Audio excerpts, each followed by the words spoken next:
Hey guys, it's the Delphine here, and this is the Ajoche recap series week 15. Yo, we've come a long way, guys. This Ajoche journey has been very interesting. Okay, let's talk about what happened last week. So, whew, man, where to even begin? Okay, let's start with Elakeche and Alichenu. So, Elakeche was seen having a conversation with the general, and he convinced her that she should spend the night with a boy that she likes, seeing as she's going to become an akpa the next day after the coming of age ceremony. She's going to become an akpa like in her full glory, you know, and start her duties as a priestess. So why doesn't she just take one night before she becomes an official akpa to just enjoy herself? Basically, put the idea in her head that she should spend one night with a boy she likes. Obviously, he knows that Alichenu is the boy she likes. Anyway, he later on sent someone to give her a bunch of garden eggs. Obviously, they are laced with something, but she doesn't know that.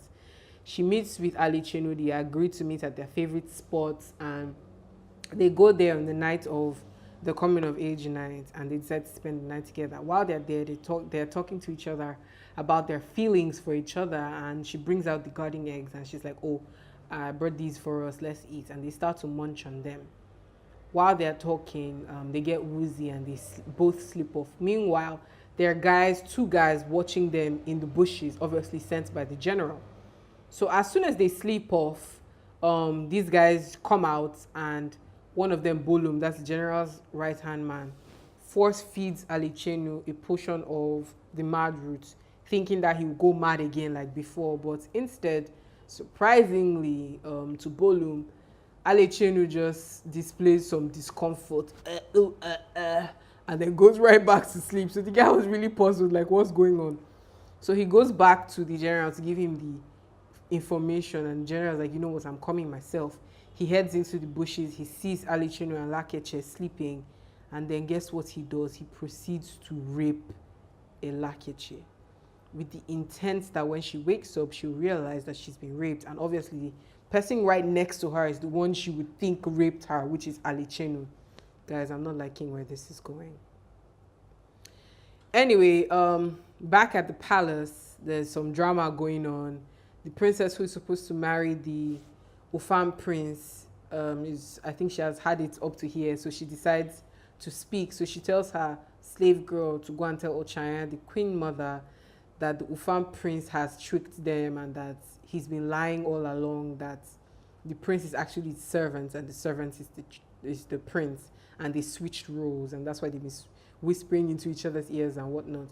Ochaya is obviously upset and goes to the king himself and orders the slave girl to tell the king what she had just heard.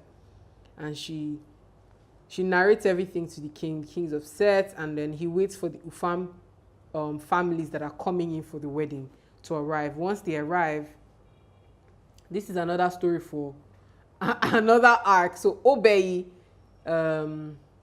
that's Orphan's friend who was a healer with her, goes to tell the Ufam people at the gates as they're arriving. This is before they arrived at the palace the next day, that Orphan, their sister, is a concubine to the king, and that when they get to the palace, that they should ask for their sister Orphan. Obviously, she knows that this is a lie. She knows that Orphan is from Abo. She's just finding a way to disgrace her, basically. So they get to the palace, and the king orders Orphan to come in. And then they're like, oh, here are your brothers from Ufam. And she's like, I don't know these people, though. And the people too, they're like, I don't know this woman, though. Like, she's not our sister. I don't know where you brought her from. Then trust Orphan to turn the whole story around. She now lies and says that her father was a terrible man. Her father used to beat her mother, and then she conjures one name that's her father's name. Wow, one of the guys there now says, oh, by the way, that's my father's name too, and he's the only one that bears that name in the entire Ufam kingdom. What are the odds? Now, how is she going to wiggle her way out of this? I don't know. I guess we'll find out in this week. So yeah, that's pretty much what's going on. The highlights, really. Elakeche being raped, or for trying to wiggle her way out of a hole that she has dug for herself, and the coming of age ceremony. I guess those are the highlights. Anyways, guys, it's always fun hanging with you. My name is Delphine, by the way. Until the next one.